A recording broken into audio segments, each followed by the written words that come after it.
Hello, and welcome to yet another retro PC thing. This time we're going to be investigating a pair of computers that was given to me by a friend of mine recently, and as soon as the cat gets out of the way, we'll be able to take a closer look.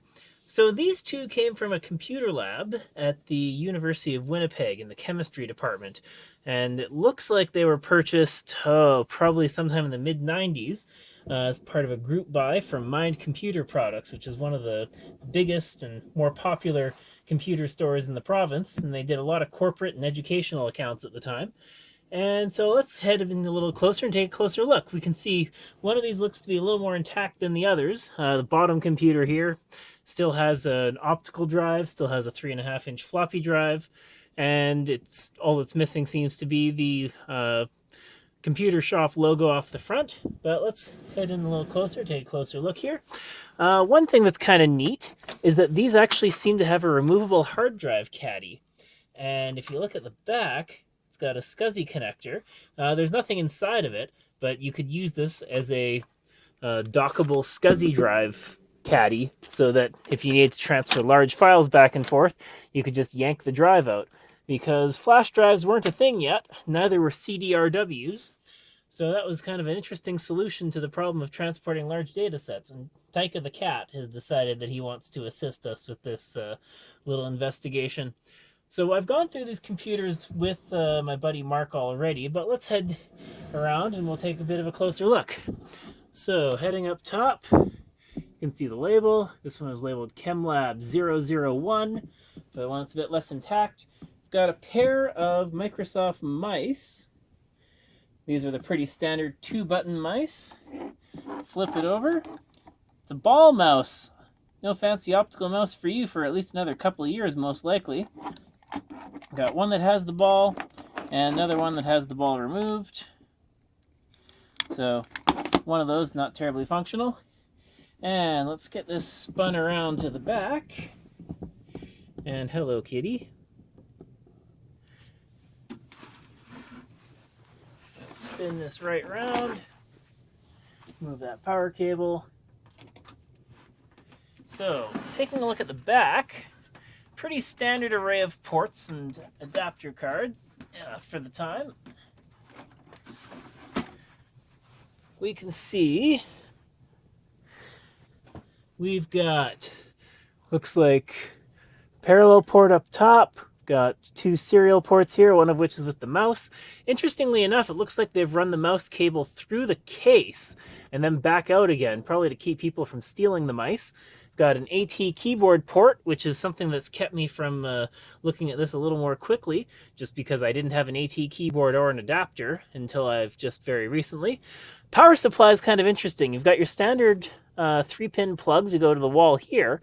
There's another female socket that is actually used for plugging in the monitor directly. Back in the old days when we had AT power supplies, quite often you just plug your monitor straight into it. And the single 200-watt power supply was enough to run the PC and a CRT monitor. I've also got a VGA card. It looks like this one's got a network port on it. And we've got a sound card of some sort. We'll take a look inside in just a moment, and we'll crack it open and see what we have there. All right, so let's get this thing opened up. So this would have been screwed shut at one point in the past. You can see the ID number from U of W Tech Services. Boot you back. I said, come off. Of course, you can never perform when on camera. Can never do it with someone watching. Okay. Almost got it. There we go. Up and at them. Cover comes off. And we'll set up light. There we go. Now we got some light in the case. And we'll get our camera turned around here. Oh.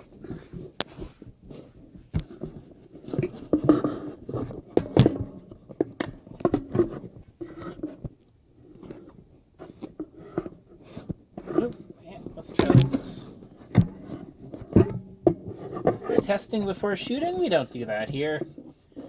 That would require planning. Alright, so it looks like we've got an adapter for putting a 3.5-inch drive in a 5.25-inch bay. That probably used to have a floppy drive in it. And looking down there, you can see that the Pentium processor has had its heatsink and fan yanked off for some reason or other.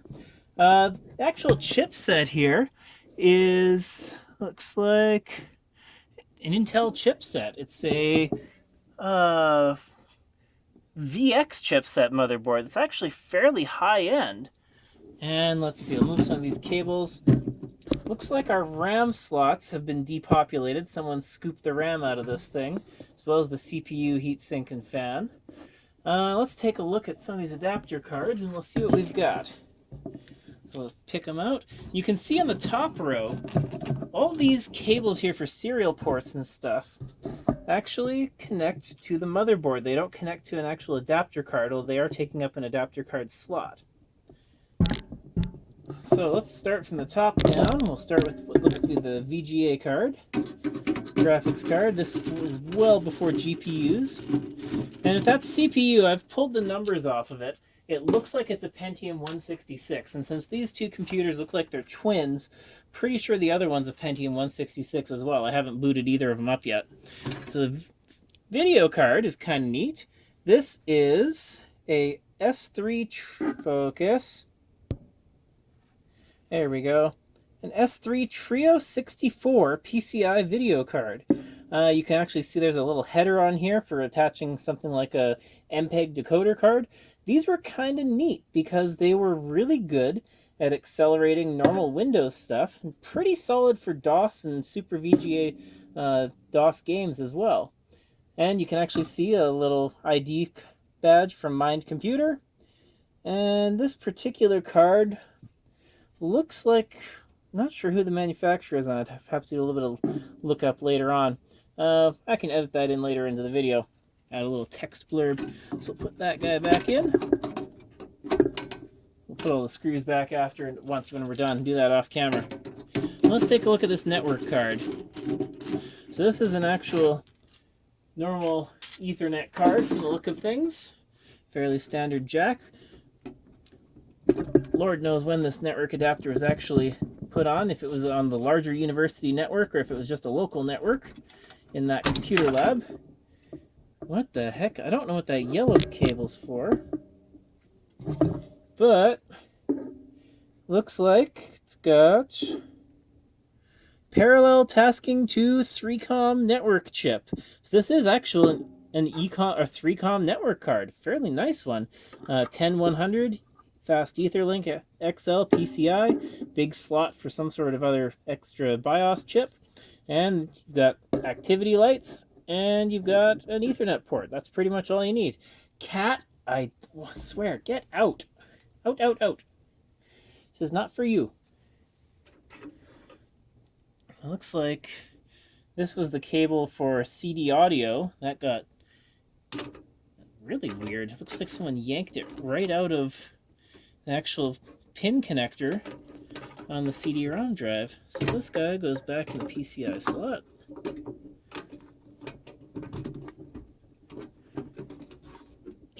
Get in there. And let's take a look at the sound card.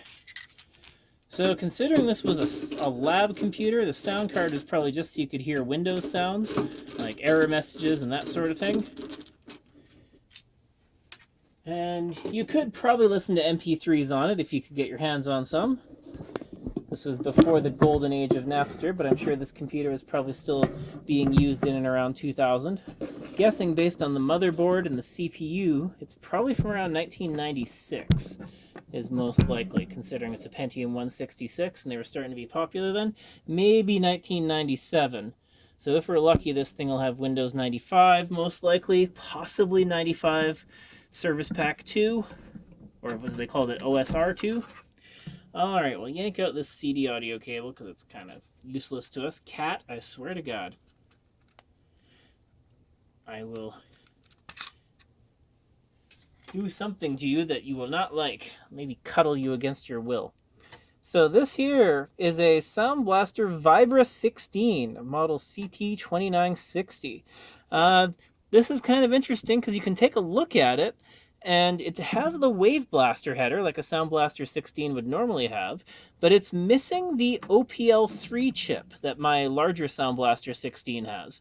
So this still has an ISA bus on it, and it has the 16-bit interface, but it has the Vibra chip. And the thing that's special about that is, first off, it's a lot smaller than the older separate chips that we used to have on the old Sound Blaster 16s, so they reduced cost there. They also reduced cost by not having an actual FM synthesis chip, and it's all done in software on the card using something called CQM. So we'll hook this up later on once we get it fired up, and we'll do maybe a little sampling if I can install some DOS games on here. And outputs on the sound card, pretty straightforward. You got amplified speaker out, joystick and MIDI port, which was probably never used, line level out. Speaker out was important because you needed an amplified output for unpowered speakers back in the day. Had a mic in and a line in for recording. All right, so that's pretty much all that's in this top computer here. We'll take a quick pause for me to get this buttoned back up, and then we'll take a look at the bottom of the two computers. It looks to be a little more intact. All right, so let's open this more intact computer up. Looks like it's missing its network card compared to the other one, but otherwise, a lot more in here. One other thing that's worth looking at is, so this one looks like it has the CD audio cable, and it's just not hooked up to the sound card. Sound card's also a Vibra 16 in this. You can actually take a look here. I'll move the light in. And you can see there's a fairly small heatsink and fan, which is pretty much all you need on these little Pentium chips, and that tiny little fan would just whiz away at full speed. You can see got the motherboard chipset chip there. Focus. There we go. Yeah, it's the 437VX chipset. And it's hidden under the hard drive here, but hey, this one still has a hard drive in it. This is actually a Seasonic power supply, so chances are pretty good this thing will still boot after all these years. And it actually has a made in Japan Matsushita floppy drive. And you can see my bare foot there because I took my socks off to avoid making a whole bunch of static electricity. Cat, I swear to God. Out! These are not for you to chew on. Out! Out, out, out, out, out!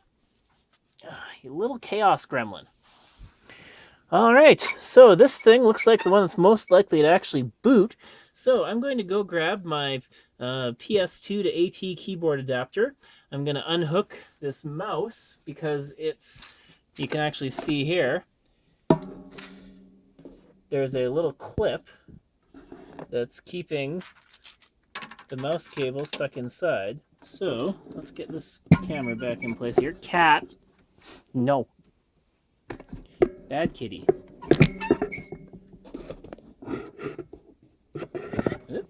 There we go. Learning how to use my new phone mount. There we go. All right. So let's remove this. Keep all the other stuff hooked up because we've gone through the identical components on the other system. Take that out. Now I can get this old ballless mouse off, and it looks like this one's had a little more visible wear and tear on it compared to the other one. So out of the two, especially with a mechanical ball mouse, I want the one that's been used less. All right, let's get this thing back together, and then we'll hook it up, and we'll see if it'll actually boot. One other thing I noticed as I was getting this all buttoned back up and yanking the mouse cable out is we've got the CPU fan. It's actually not plugged into anything because motherboards didn't have fan headers at the time. So this looks like it's just an ordinary 4-pin connector. Let's plug that into the power supply here. And CPU fan should power up. We'll see if there's a horrific grinding noise when it boots. So let's get this all closed up, keep the cat out of it, and we'll see if it'll still boot up after Lord knows how many years. Alright, as we get everything back together here, I'll just point out that I've got a little PS2 to AT keyboard adapter that's from my colleague Brian's secret stash, and this also came from Mind Computer, unopened, unused, so we'll plug this in and we'll get my old keyboard working with an even older computer. Okay, so we've got everything hooked up to my CRT monitor. Got the old mouse hooked up with my PS2 keyboard. So let's hit the power button and we'll see if we've got a pulse. Oh, hard drive's spinning up. That's a good sign. Are we going to get a signal on the monitor?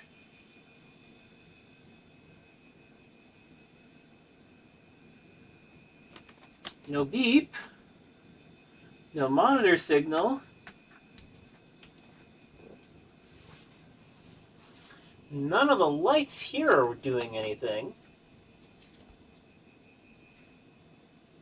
Got power.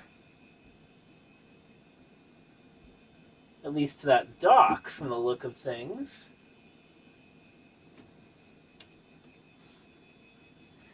Front case lights aren't doing jack. Okay.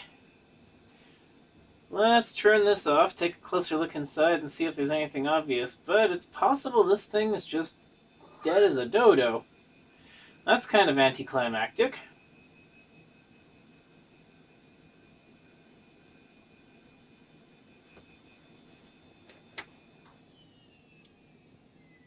Let's try once more.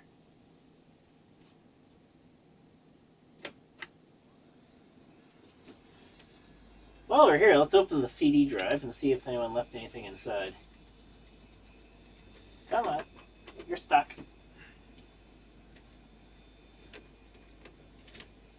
Hurry, you can do it. Nope, nothing inside. Okay, so on a bit further inspection, I found that it looked like someone might have already moved the clear CMOS jumper to try and disable this thing. So, cat out! Out, out, out, out, out! Move. So I've moved that jumper to the other position. Let's see if this thing will boot now. And you know what? Just because I'm feeling optimistic, let's hook the speakers back up as well. And if it boots into Windows, we get to hear that Windows 95 startup sound.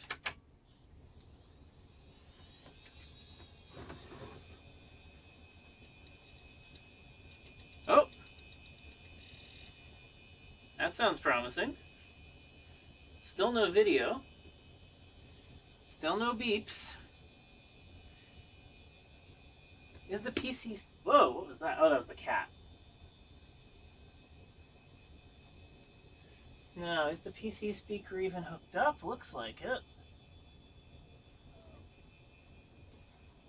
What is it hooked up to? Yeah, there it is in the front of the case.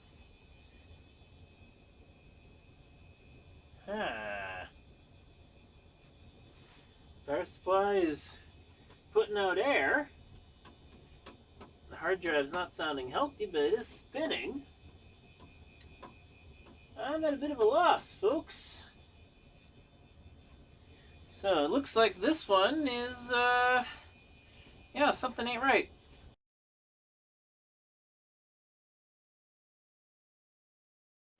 Alright, so my other phone is not behaving on me, so seems like nothing's working right tonight.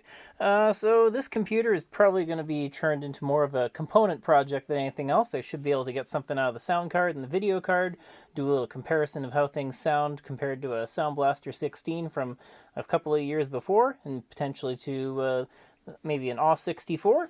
And yeah, so keep your eyes peeled on this channel for more stuff as we manage to make it. But right now, my initial vision of playing some Windows 95 games on this thing is not going to happen, at least not tonight. So thanks for watching, and we'll talk more next time.